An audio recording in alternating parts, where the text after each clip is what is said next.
because there's Right. been 60 years of other ideologies progressing. And propaganda, nonstop propaganda. I think that's another point I'd like to leave with your listeners is Yeah. to be on the lookout for propaganda because each one of these three ideologies is incorrect, factually incorrect, right? I mean, sex Mhm. actually makes babies.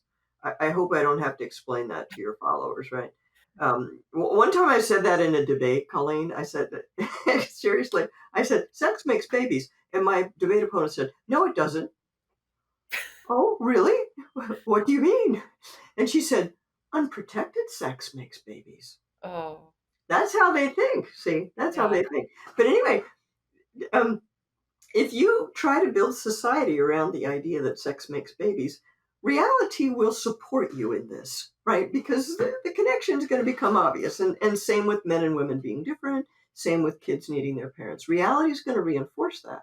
But if you're trying to create a society where kids don't need their parents and men and women really have no substantial differences and sex and babies are completely disconnected, if you're trying to do all that, Mhm. you're going to have to provide a lot of propaganda and you're going to need a lot of force to kind of tamp down all the evidence, right?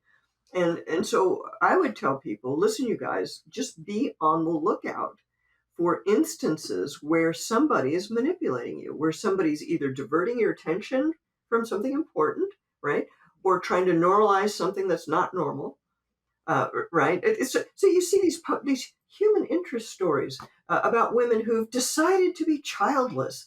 Why do we need stories about that? Why is this news?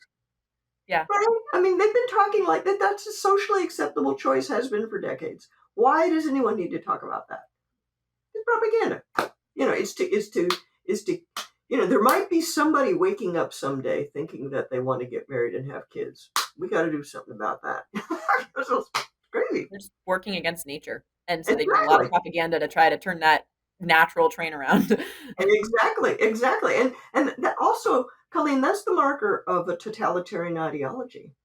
Mm, propaganda. Totalitarians, everyone you can think of, every totalitarian ideology you can think of, they're at war with human nature. Some way or another, they're at war with human nature.